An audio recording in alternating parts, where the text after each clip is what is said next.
dia, sétimo ano. Após a leitura da reportagem Um Século de Leis de Trânsito, nós vamos responder das perguntas 1 a 10, ok? Na número 1, a reportagem lida foi escrita pelo jornalista Renato Machado para o jornal O Estado de São Paulo. A principal finalidade do texto é criticar os motoristas brasileiros que desobedecem ao Código Nacional de Trânsito. Ele não está criticando. Convencer os motoristas a mudar de comportamento no trânsito e respeitar a legislação? Também não. Ele não está tentando convencer, não tem nenhum argumento que tente convencer. Explicar para o leitor do jornal as principais regras de tráfego para os motoristas brasileiros, para que os motoristas brasileiros sigam, para que eles devem seguir? Não, também ele não está explicando as regras. Na verdade, ele está informando ao leitor do jornal que o trânsito que há hoje nas cidades é o resultado de avanços de uma legislação que começou há 100 anos atrás. Então, é a letra D, ok? Depois nós temos, de acordo com o texto, as primeiras regras de trânsito brasileiras foram estabelecidas em 1910, no Decreto 8.324. Qual era o objetivo desse decreto? Então, esse decreto tinha como objetivo estabelecer regras para o transporte de passageiros e de carga, ok? Então, esse decreto, em 1910, de 8.324, ele estabelecia regras para o transporte de passageiros e o transporte de cargas, ok? Na letra B, na época em que o decreto foi assinado, havia muito trânsito de carros particulares no Brasil. Por quê? Gente, em 1910 não havia muitos carros particulares. Havia poucos carros e também havia poucas ruas, poucas avenidas. Na número 3, no início da reportagem, o jornalista cita, entre aspas, falas de José Ricardo Cintra, ex-comandante do Batalhão de Trânsito do Distrito Federal e especialista em legislação de trânsito. Por quê? Na opinião de Cintra, o primeiro decreto do trânsito brasileiro contribuía para o desenvolvimento do país. Então, esse ex-comandante buscava contribuir para o desenvolvimento do país, na verdade, com esse decreto, porque ele incentivava a criação de novas estradas, na questão da privatização, de investimento em novas estradas, ok? Na letra B, para a reportagem, qual é a importância da fala de Cintra? Então, o jornalista, ele cita as observações de Cintra, porque ele é uma autoridade no assunto. Ele não é um engenheiro, especialista lá em legislação, nem engenheiro, ele é especialista em legislação de trânsito. Então, como ele é uma pessoa, uma autoridade nesse assunto, ao citar uma pessoa que entende sobre o assunto, entre aspas, o jornalista fala com propriedade sobre isso. Então, ele se baseia em alguém que tem propriedade, que tem domínio sobre o assunto, que tem credibilidade. Então, ele reforça que a sua reportagem é de confiança, porque o jornalista buscou fontes seguras de pessoas que entendem sobre o assunto. Então, está aqui, ó, o jornalista cita as observações de Cintra, porque ele é uma autoridade no assunto. Ao citar uma autoridade no assunto, ele se baseia em alguém que tem propriedade para falar do tema e dá mais credibilidade à sua reportagem, ok? Letra C. No decorrer da reportagem, são citadas outras falas. De quem são as outras falas? Elas são usadas pelo jornalista com o mesmo objetivo que a fala de Cintra? Justifique. São citadas também na reportagem falas de Dilson de Almeida de Souza, assessor técnico do CONTRAN, e Juliver Modesto de Araújo, que é especialista em legislação de trânsito também. Então, as falas são usadas com o mesmo objetivo que a fala de Cintra, ou seja, dar credibilidade, falar com autoridade sobre o assunto. Autoridades, pessoas que entendem do assunto, dão mais credibilidade à sua reportagem. Então, nós temos um assessor técnico do CONTRAN, nós temos o Juliver Modesto, que também é especialista em legislação de trânsito. Os dois reforçam e dão credibilidade à sua reportagem, ok? Nós temos na número 4. Na fala de Cintra, fica claro que algumas regras de tráfego contidas no primeiro decreto eram o contrário do que temos hoje. Liste duas diferenças listadas no texto entre o primeiro decreto e as leis atuais. Não previa um limite máximo de velocidade, mas apenas um limite mínimo. Atual prevê limites máximos de velocidade. Na primeira, a buzina deveria ser utilizada para anunciar a distância, a aproximação de um automóvel. A buzina só deve ser utilizada em caso de emergência. Então, quer dizer que os tempos mudaram. Os carros não eram tão velozes. A buzina era uma ferramenta necessária para mostrar a distância e a aproximação de automóvel. Hoje, a buzina só em casos de urgência. Então, houve, sim, algumas transformações, ok? No número 5, segundo o jornalista, em 1928, um novo decreto teve o caráter de colocar ordem no trânsito.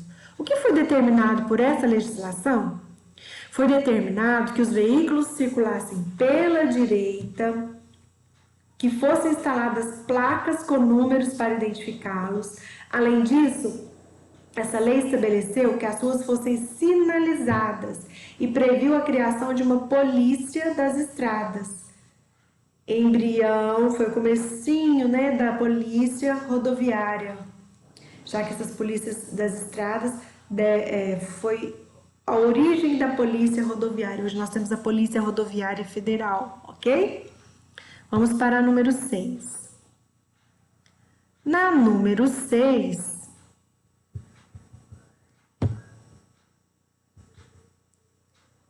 6, de acordo com a reportagem, quantos códigos de trânsito o Brasil já teve? Quando cada um deles entrou em vigor, o Brasil já teve 4 códigos de trânsito. Segundo a reportagem, 2 em 1941, 1 em 1966 e o atual, que é de 1997, ok? Então, nós temos 4, 2 de 41, 1 de 66 e 1 de 1997. São 4 códigos de trânsito. Que publicação o jornalista menciona como referência de onde podem ser encontrados esses dados? Segundo o jornalista, todos esses dados estão reunidos no livro 100 anos de legislação do trânsito no Brasil, que é um livro organizado pelo Denatran, onde tem a história dos códigos, a evolução da legislação de trânsito no Brasil, ok? 100 anos de história. 7. A cada código, os carros eram obrigados a ter novos equipamentos de segurança, como espelhos retrovisores, indicadores de direção, setas. Os motoristas também ganharam responsabilidade, sendo obrigados, por exemplo, a prestar socorro aos acidentados, mas nem todos trouxeram só avanços ao desenvolvimento do trânsito e da sociedade. No início desse fragmento, são citados exemplos positivos de avanços trazidos pelos códigos de trânsito brasileiros. A palavra destacada, mas, estabelece um contraste em relação ao que foi dito anteriormente, pois introduz um exemplo de legislação que não é considerado um avanço. Qual é esse exemplo? Em que código de trânsito ele se encontrava? Então, o exemplo referido a esse, mas introduz o exemplo, que é o artigo do 2º Código de Trânsito Brasileiro, que previa uma discriminação. O motorista de táxi poderia recusar um passageiro que fosse portador de doença repugnante visível, maltrapilho, delinquente, ou estivesse em estado de embriaguez. Ou seja, foi um código de trânsito preconceituoso, não é verdade? Foi infeliz. Letra B. Você concorda com a reportagem? O exemplo apontado é realmente negativo? Justifique seu ponto de vista. Aqui a gente espera que vocês falem que é um conteúdo discriminatório, preconceituoso, ok? Se vocês falarem nesse contexto, está certo. Na número 8. Conforme mencionado no texto, as faixas de pedestre foram estabelecidas no Código de 66. Mas ainda é muito comum o desrespeito. No 2020, nós ainda temos casos de desrespeito a esse aspecto. Ao andar na rua, você já presenciou algum desrespeito de motoristas ao limite da faixa de pedestre? O que você pensa sobre esse tipo de atitude? Então, você pode responder nessa se alguém já estacionou em cima de uma faixa de pedestres, se alguém não respeitou esse limite, parando, estacionando o seu carro em cima da faixa de pedestres, que seria onde o pedestre chegaria do outro lado da rua, né? Ou começaria a atravessar, ok? Se você já presenciou isso, dê o exemplo. Na letra B, você considera importante utilizar as faixas de pedestres ao atravessar a rua? Então, devemos, não só os motoristas, mas os pedestres também, devemos ter a consciência de que devemos atravessar na faixa. As faixas são ferramentas para que a gente tenha segurança ao atravessar. Então, inclusive aqui em Campo Belo, se a gente tentar atravessar na faixa, os carros são obrigados a parar para você atravessar, quando não temos semáforo, não é mesmo? Vamos para a próxima questão. A questão número 9. Na questão número 9, embora tenha havido avanços na legislação desde que as primeiras regras de trânsito foram criadas no Brasil, o especialista Júliver Modesto de Araújo afirma que a legislação de trânsito brasileira ainda é uma colcha de retalhos. Explica o sentido da expressão colcha de retalhos neste contexto. Então, essa expressão ela é utilizada para caracterizar algo que não tem uma unidade, que é composto de um compilado de partes soltas. Então, o especialista utiliza essa expressão para sugerir que o Código de Trânsito Brasileiro, como foi sendo construído ao longo dos tempos, é um apanhado de artigos que muitas vezes não têm relação entre si, ou se remetem uns aos outros que existem dentro de toda a legislação regulamentar. Então, não tem uma unidade, são partes soltas, já que foi construído ao longo dos anos, ok? Então, ao longo de 100 anos. Número 10. Com a leitura da reportagem, você percebeu que muitas regras foram sendo acrescentadas à legislação de trânsito brasileira até chegar ao Código de Trânsito atual, de 1997. Enumera as regras a seguir de acordo com a ordem que foram criadas segundo o texto lido. Então, a primeira delas, foram estabelecidas normas que regulavam a construção de novas vias pela iniciativa privada. A segunda, teve origem a Polícia das Estradas, que posteriormente seria a Polícia Rodoviária.